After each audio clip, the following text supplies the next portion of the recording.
Hi everyone, thanks for tuning in to our live stream today. So before we start our session, we just wanted to take this time to get to know everyone a little better. For today's session, we have speakers joining us from two different countries. Jason from Singapore, which is where Joey and myself are dialing in as well. And Vioni and Thursy are joining us from Indonesia. So maybe you could share with us what's your ideal coding environment. Are you most productive when you work with music or without? Do you prefer standing or sitting? For me, I think the best way is depends on the mood and also depends on the how complex the work is. If it's very complex, like gonna be like gonna be very headache, then I think I'll be sitting down, then listen to music. So otherwise, if it's more chill, then usually I will stand it. I will stand. Oh, nice. And you are standing now. Yes, I am. Okay. What about Thursy or Vioni? Okay, I think for me, normally I listening to the music when I'm working, but if I need to like concentrate on something, I will turn it off. And sitting is preferable. Normally I code at midnight. And we see a guitar behind you. Oh yeah, yeah, I played also a little bit. Nice. What about you, Vioni? What's your best coding environment? I don't know for now. I still try to learn what I like. Personally, I can work anywhere. I can lie down on the floor. I can eat at the table or stand. I think it depends on my mood as well. But back then when I used to code, for sure I need to be seated at the table with another monitor and no music at all. Yes, I'm a boring person. Okay. I think we are going to be starting our session shortly. Thank you for sharing, everyone. So meanwhile, we will be moving the speakers to our backstage, and we will see you in a short while. Okay. See you later, speakers. See you. See you. See you. See you.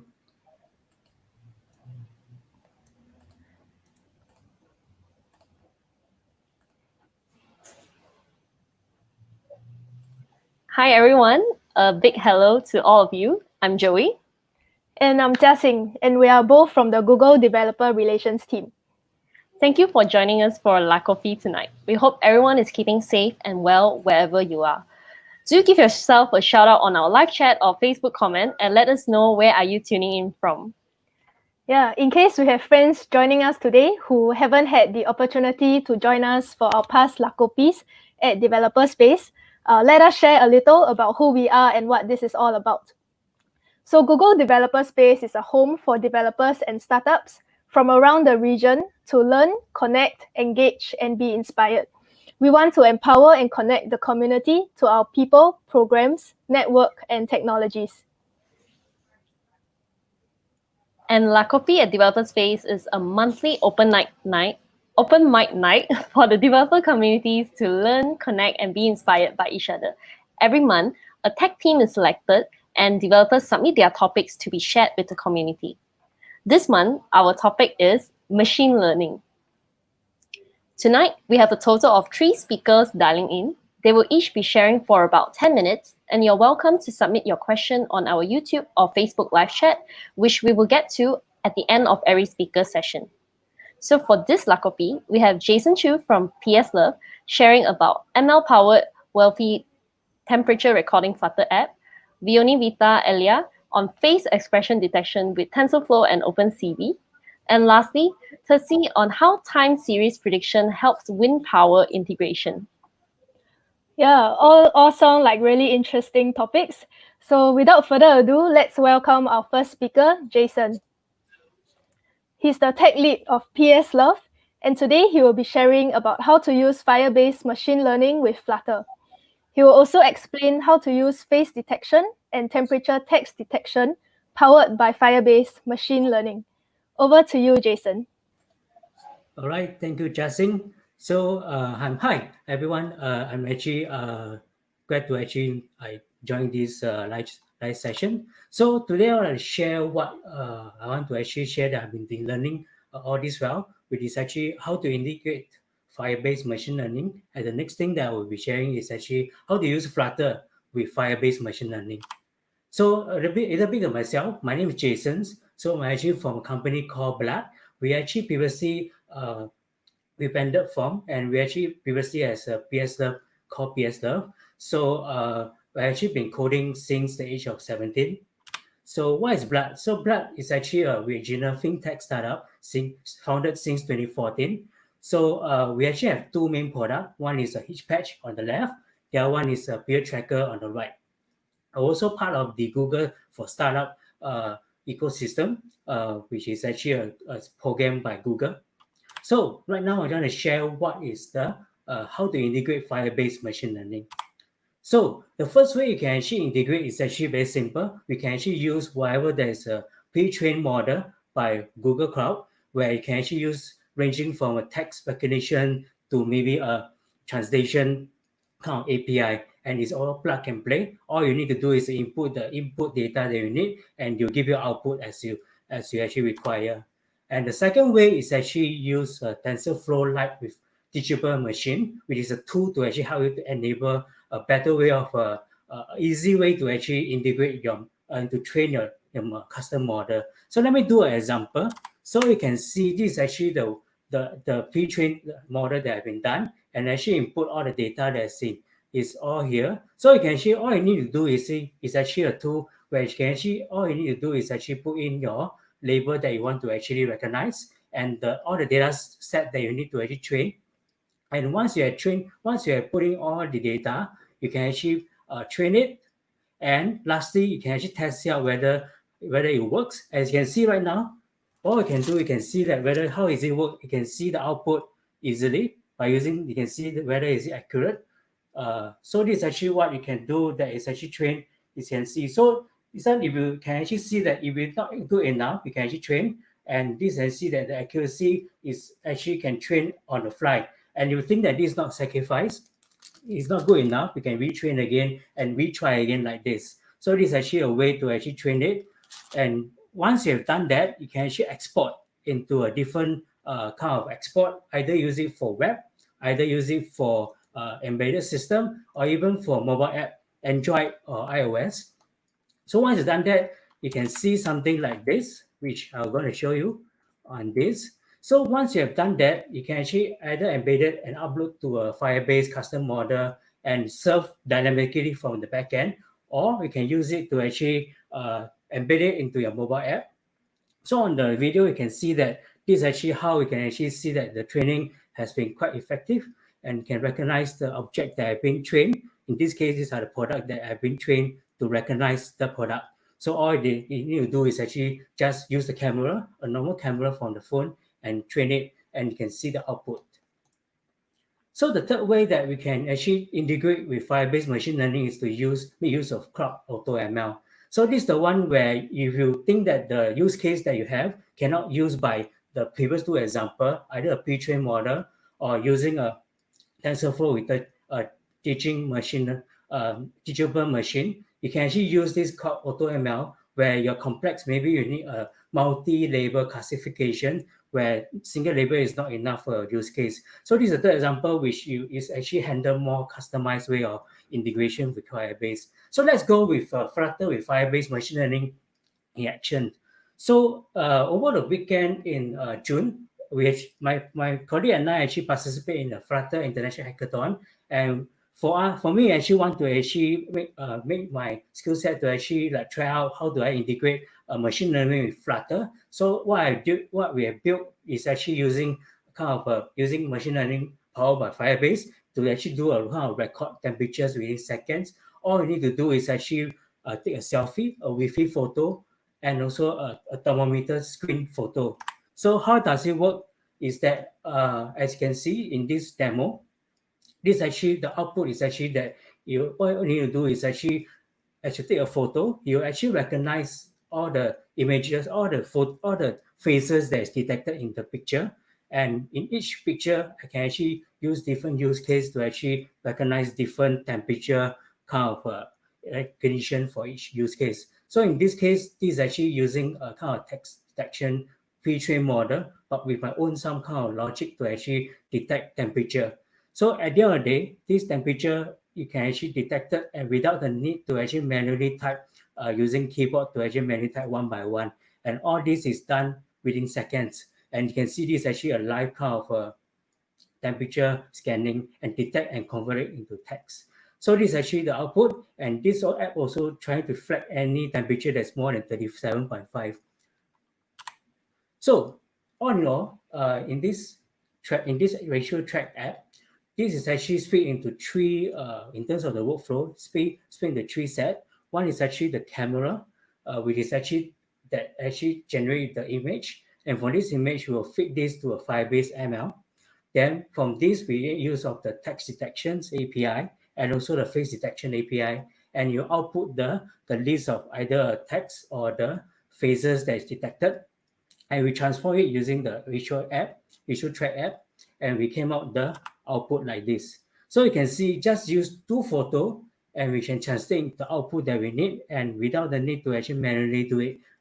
So let's go through in depth how did each use case that actually done in terms of coding.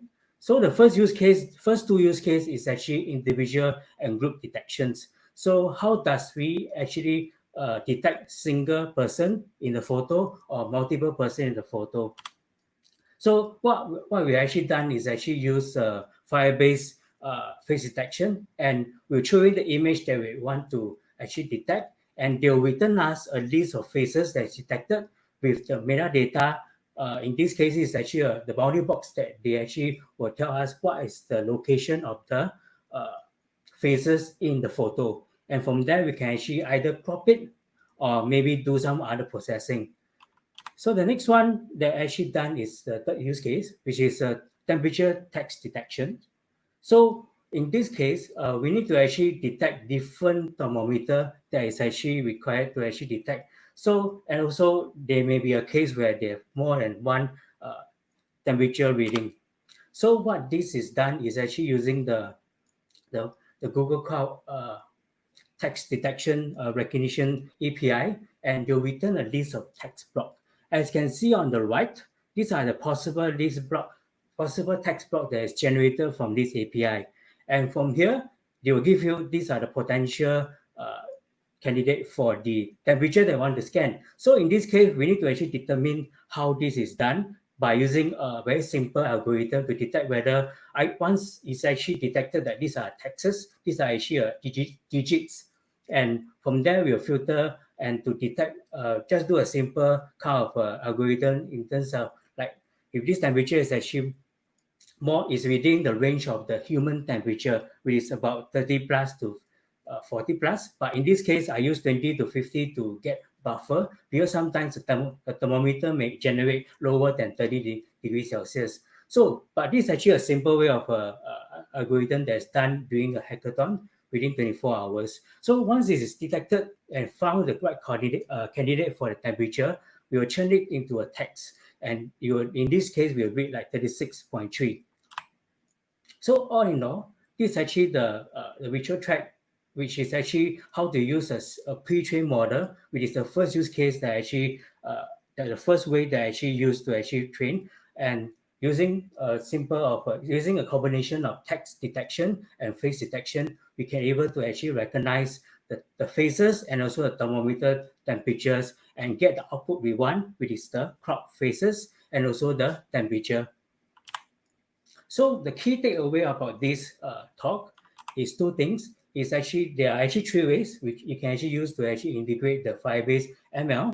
So each use case is depend on the how complex is your use cases and how whether do you need a pre-train or do you need to have a more customized or more complex kind of a use case. Then you may use a different train model.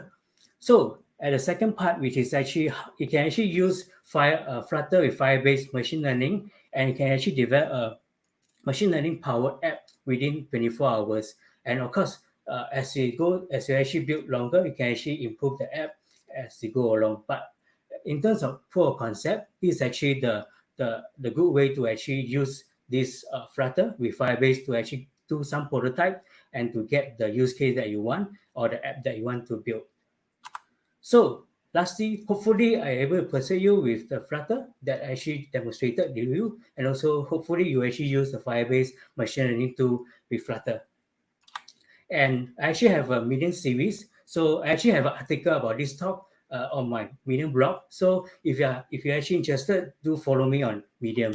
And lastly, thank you so much for talking that actually listen to me. So I actually if you have any questions, please feel free to actually write it on the live chat, or maybe later on I actually will follow up with you.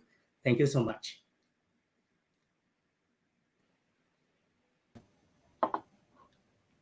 Thank you so much, Jason, for sharing.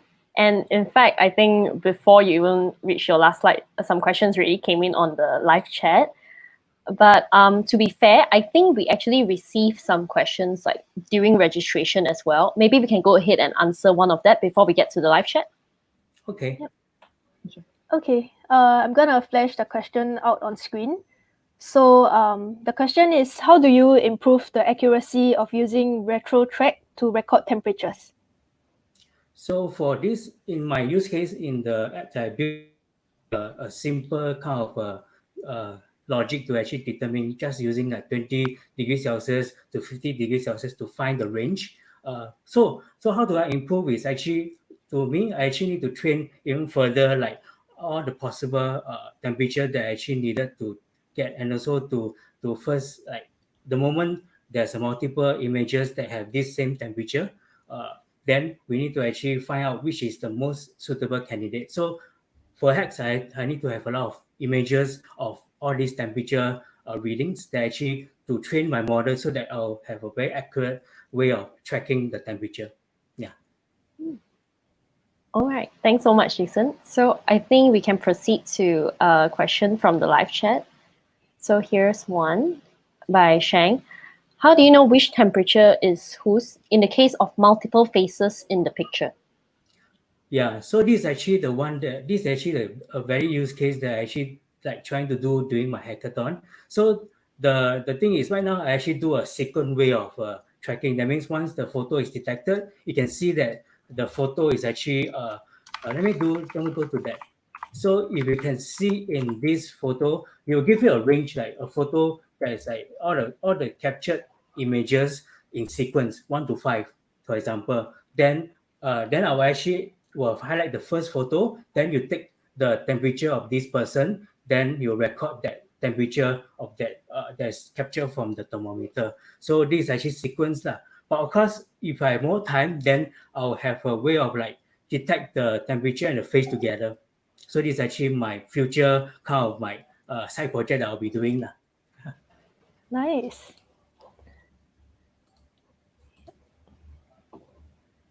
Yeah, I think that's all from the live chat.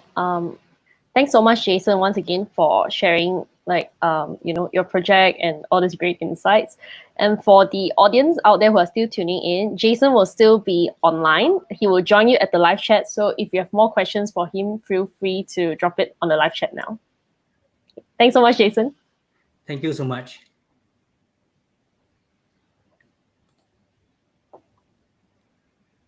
Yep. I think now let's invite our second speaker. So Vioni.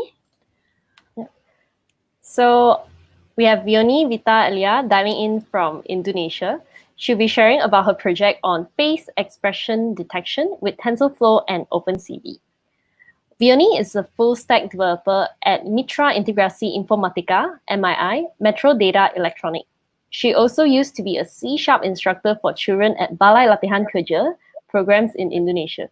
Vioni is a machine learning, cloud, and augmented reality enthusiast who is always looking to improve herself. In fact, she's a graduate from Juara GCP and also one of our Women Developer Academy graduate.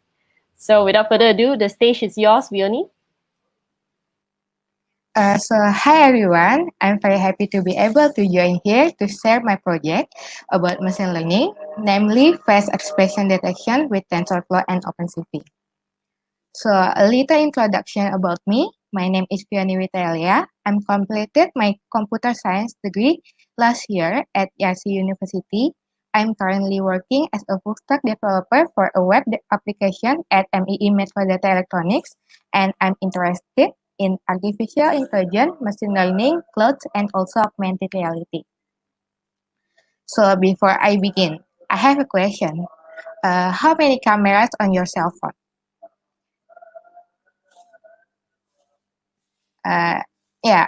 Today almost everyone must have a cell phone with a lot of camera, right? Camera not just for taking a picture or making vlogs, but the camera can also used to make things that are useful if we can add some algorithm. One of its use is for detection of facial expression. Face detection is an AI-based computer technology that can identify and locate the presence of human face in digital photos or videos. So at the end, so I have a little story. So at the end of the last year, I attend a training. There, I create an application called MQP. MQP is a music recommendation based on face expression detection. MQP is the final project of an artificial intelligence training program created by a group of 4 people. That is Boma, me, Dipta, and Yoko. The reason we made this application was that we were required to use the material provided in the training, and because the result of this project will be contested. So we think to make applications that are fun and can be used every day. Therefore, we have this idea, the idea of developing an exciting music application by adding feature to recommended music playlists based on facial expression using face detection. So to make MQP, me and my friends implement the program from Maureen Twitter's GitHub about facial expression detection. In this application, we use several platforms and algorithms, that is OpenCV. So OpenCV is an open source computer vision and machine learning software. In here, in OpenCV, we use cascade class object detection based on HR features. This is machine learning based approach where a cascade function is trained from a lot of positive and negative image. And then the TensorFlow. In TensorFlow, in this application is used for retraining the network to able image based on their facial expression. Because during training, we learn to use the Python programming language and want to make a web-based application views, so we use Flux. So Flux is a simple and minimalist framework written in Python.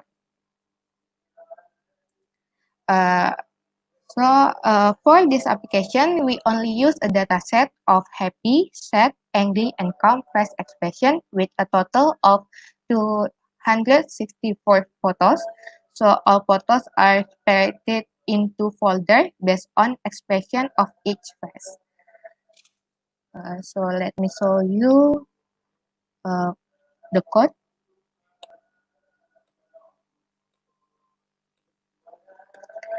So in here, this is the face crop. I implement hard cascade frontal face out, the XML. So this is for us. Wait.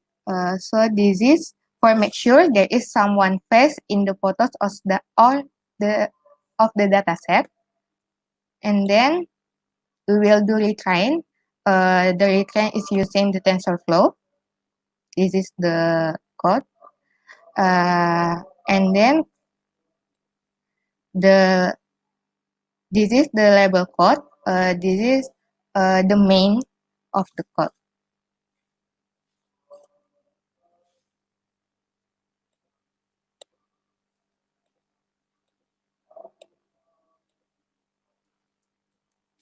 So when we play the code, when we run the code, this is the first scope, the play. And then run the recurrent code. This is the recurrent file. And then the output graph is, this is for save where the model will be saved. And this is the label directory for save or store the label. And this is the architecture that I use. That is MobileNet V1 version 1. So when I do the train, it takes about 15 minutes in my laptop. And with 590,099 steps, with validation values ranging from 30% to 65% to retrain 264 photos. And then the last what I run is label code. And when the label is already, it will be showing you new window. This is the example when I use it. Don't look detail on my face. I don't know why my face almost showing sad face. I'm sorry, I can't run my project directly because it will take time. And this is the implementation of this is web-based using Flux platform.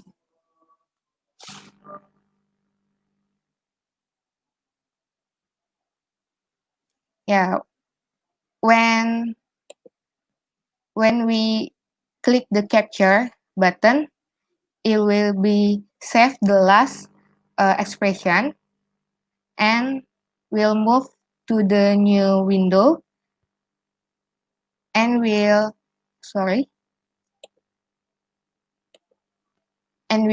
give you recommendation of music.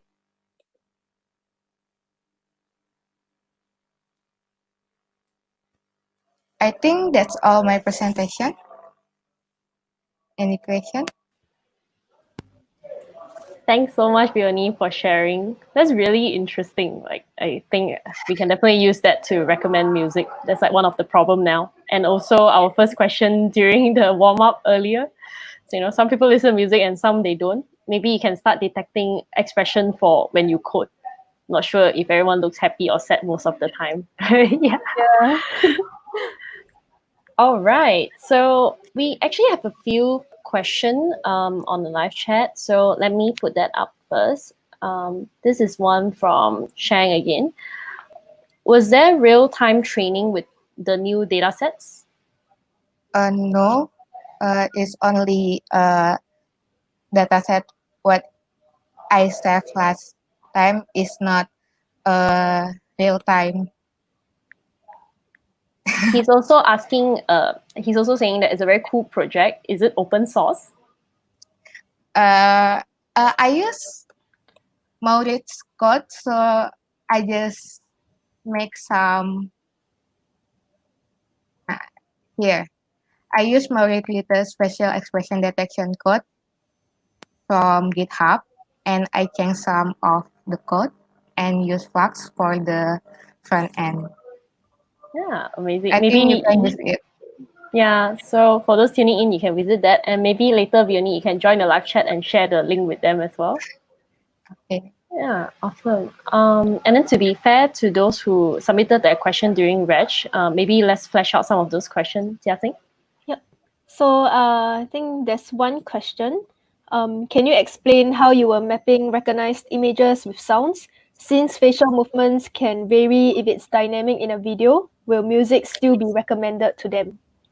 Yeah, so that's the question we got last when we were training. So because at that time we were only given about 1 week time, so the music recommendation is based on the detection of the last expression, just like I say in the presentation. So when we press the capture button, so the last expression will be give the recommendation music. Okay. Do we have another question, Jia? Yeah, I think we have one question. I'm not really sure if it's related to the talk, but yeah, let me just flesh it out here. So Vioni is asking, what advantages does TensorFlow provide over other open source libraries?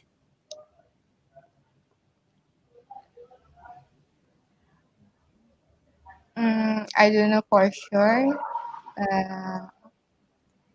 Maybe you can share a little bit about how come you're using the tools that you selected. Sorry, pardon? So I believe like for this project you use TensorFlow, right? Maybe you can share with Vinod like why you choose to use TensorFlow. So I use TensorFlow in the retrain code.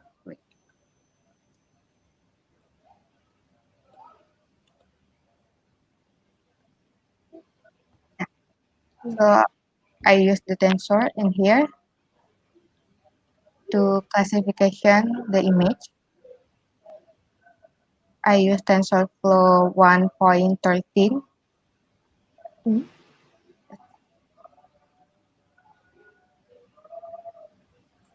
Yep. Oh, sorry.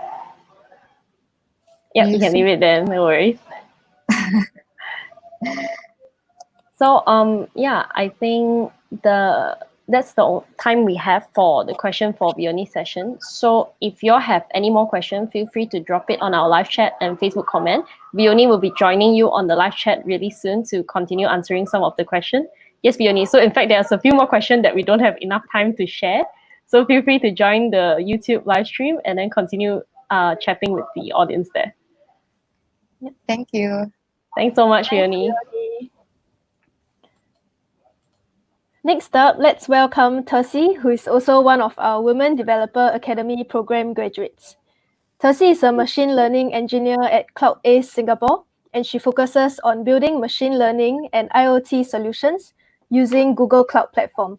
She also has a master's degree in engineering and computer science with a research focus on AI in renewable energy. Tonight, she'll be sharing with you about how time series prediction helps wind power integration. Over to you, Thursy. Okay, hello. So, good evening, everyone. Today I will explain about how time series prediction helps wind power integration. So time series will be related to the machine learning, and then wind power integration will be related to renewable energy. It's a little bit about myself. My name is Thursy Satriani. I'm a machine learning engineer at CloudAce Singapore and has a master's degree in EECES. My research focus actually in AI in renewable energy. And I joined one of a cool event from Google, which is Women Developer Academy, which is help us in terms of skill, resources, and support us to become a speaker. And today I give it a shot. And then I will start it with renewable energy, so information related to renewable energy, and after that we go to the machine learning. So renewable energy is the energy that is collected from renewable resources. This is actually the current condition with a total 25,000 terawatt hour. This is what we need in a year, and 38% is generated by coal, which is fossil fuel. And then only 6.6% is generated from the renewable energy, which is solar, wind, geothermal, and tidal. And then why actually renewable energy start to become an option? Because first, it's clean. So compared to the fossil fuel, it's cleaner. The CO2 emission is increased by 2.5% itself only due to fossil fuel generation. And then it's safe. if you compare it with nuclear energy is actually a very optimized way to generate energy, but it has like radioactive waste. And if the nuclear plant is located in the area that has potential to have an earthquake, it's very dangerous. That's why people start to move to renewable energy. And it also modular. Yeah, you can put solar panel on top of your rooftop and it will working. And then there are two options actually in the wind, in the renewable energy, which is very popular, wind and solar. For the wind itself, one wind turbine able to power 250 homes, and then one wind turbine itself normally generated around 4 megawatt or 6 megawatts. So like one wind turbine able to power around 1,000 until 1,500 houses. And then for the solar, actually it's very easy to install. That's why it's become an option. And then in this case, I will explain about wind power generation because it's one of the research I did when I took my master degree. This is a wind turbine. It started with a kinetic, which is the wind speed. We'll talk about wind speed later on. It starts to turn on the blade, and then after that, the shaft, and then it generate the electricity. So wind speed is vary all the time, and also it has specific characteristic for a season. Normally in summer you will have less wind speed, and then in the winter you will have like high wind speed. This makes sense actually because the different of temperature, different pressure, you will have different movement of the wind. And then also I got the wind speed because we want to predict wind power. We need to change the wind speed into wind power, and then you need this kind of information. This information is actually power curve. You need to pay attention this pink dot over here, pink curve over here. It started by 2 meter per second. That actually it start to turn on and generate power. After it's get into 15 meter per second, it will generate 4.2 megawatt, which is the maximum. And then until it's 25 meter per second, you will have turbulence. So cut off. You will no longer generate any power. So what I said earlier, we need to dealing with uncertainty because of wind power. We don't know exactly how much wind speed, and then we don't know how much wind power, something like that will generate. So this kind of difficulty is lead us to something called negative pricing. So negative pricing is instead of you getting paid because someone uses your product, you paid someone to use your product. It happens because sometimes you generate too much electricity, and then there are two options: store it in a battery or release it to the grid. Store it in the battery sounds really good option, but battery is very expensive. The mechanism to store it and release it back very complicated. That's why people just release it to the grid so people can use for free, or even they ask someone to use it. In this case, for the machine learning, we will use different, there are 4 different time scale here, but I just use medium term, which is you're trying to predict several hours ahead until 1 week ahead. In this case, I use 24 hours ahead. So you're able to know what power generated tomorrow, at least, yeah. And then for the input, I will use, this is wind power, actually, wind power data. There are 7 different locations. So I use CNN in this case to process this all. So this is the target is in Taiwan. So Taiwan government trying to build up wind power in offshore. So in the middle of the sea, they put wind turbine here. And then they did some research to eliminate the uncertainty, something like that. So this is the data. And then the input output pair is discussing how I calculate the R square for 1 hour ahead until 24 hour ahead. And then this is the method. This is 1D CNN. It started with the 78 hour as a window size. It will be moving along different timing. And then after that, we'll also have in here, this is the filter actually. And then you will have convolution, subsampling, another filter, convolution process, subsampling, you concatenate it together, flatten it out, concat them together, and after that, fit it in a fully connected, and then you got the output. 2D is the same, but instead of using one-dimensional data, if I use full high wind farm dataset to predict full high wind farm dataset, but in this case, I use 7 different location information to predict the full high dataset. That's why it can become 2D and then can be processed using 2D CNN. And after that, this is the filter, and then convolution, subsampling, flatten, and after that, concat, hidden FC and output. So it's similar, just it's 2D data. For 1D CNN result, this is the result. So this is the R square of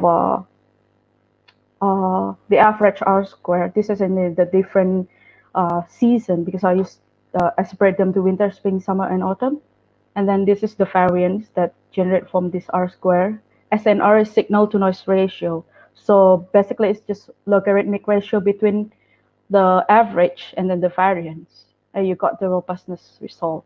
And then you can see that this is the red one is the prediction. And then the blue one is actual. It's almost overlapping each other. So I think it's pretty good. 2D CNN, I use summer data set. So this is the result. It's higher compared the 1D CNN because it got more data, more parameter.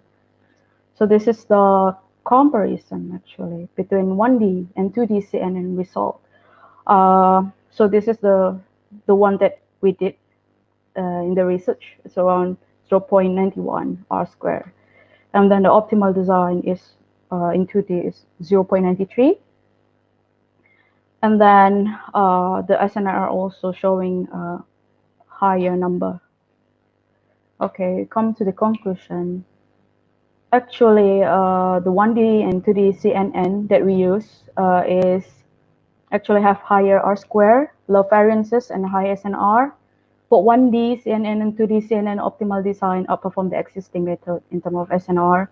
And then 2D CNN has higher SNR compared to 1D CNN because the utilization of 7 different locations increase the R square and reduce the error rate. So, okay, that's it. Thank you. Thank you so much, Thursy. That was really very interesting. I was paying very close attention because I think it's one of the deeper projects that, that was shared, but really, really good. So for those who are still tuning in, if you have any question for Thursy, remember to drop them on the live chat. While waiting, I think we can flesh out some of the questions that we've collected before the event. Yep. So we have a couple of questions. Let's go to the first one.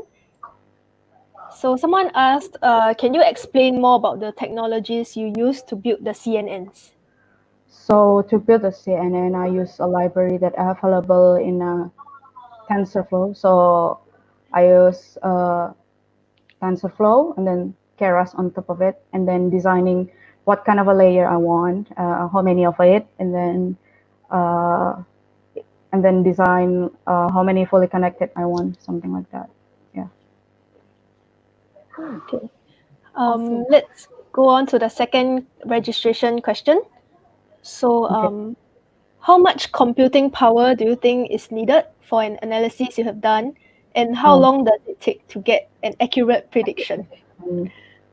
Because it's research, it takes a long time, I think, to study about this. It takes like a year to knowing what kind of thing I should use and why I use this method. But for the hardware, I use NVIDIA. I use NVIDIA 2080 GTX. So it's pretty brand new at the time. I don't know. I think it's still new. So it's kind of fast. I think it's spent 3 minutes only to run 1000 iteration CNN for CNN. But for LSTM, it's still very slow. That's why LSTM, I think, took hours. That's why. 3 minutes versus hours? Yeah, because Wow. a different method. Yeah. Okay, cool. Yeah. I think we have time for one more question. Okay. Not sure if let me know if this question makes sense. If not, we can clarify with the audience. That's a question there. How do you turning parameters? Tuning. Yeah, Tuning maybe it's a parameters. typo. Yeah. Oh, yeah. I think in this case, actually, I use the method called Taguchi method. Normally, we just use ad hoc method, like we try. If it's bad, we increase it. If it's still bad, we lower it, something like that. But in this case, I use Taguchi method. It's a method that normally used by civil engineering when they're trying to design something. So you determine the range, and then you only try like maybe 18 different possibility out of it. After that, you calculate the SNR, and then there's other method that you can find your optimal design. Actually, my optimal design came from that one. Yeah, it's suggested by the Taguchi method. Yeah, maybe you can check this paper over here because it's actually submitted and then published under this title. They had spatial temporal speed forecasting using robust design-based deep learning. The one at the bottom left of your slide. Yeah, you can find it in the Elsevier Energy Journal. Okay. Yeah, because I I think Vinod also asked. He asked, is there any reference link or docs to read more about your project? Yeah, you can drop me an email. I will send the paper to you. and for those of you who are still dropping your questions, I'm so sorry because conscious of time, so we have to end the session pretty soon. But Thursy will still be here. She'll be joining on the live chat and continue answering your questions there. So Thursy, feel free to head over to the YouTube and Facebook live chat because some questions are still rolling in, but we don't have enough time to cover it right now.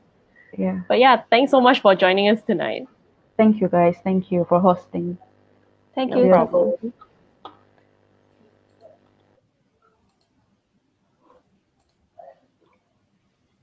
So thank you once again for everyone who tuned in, and thanks Jason, Vioni, and Thursy for such an insightful session tonight. If you'd like to rewatch this session, you can always check it out on our Facebook page and YouTube channel. The speaker presentation slides will also be available on our website over the next couple of days, so don't forget to check in. You can also stay connected with us by signing up to our mailing list on our website or just follow us on any of our social channels.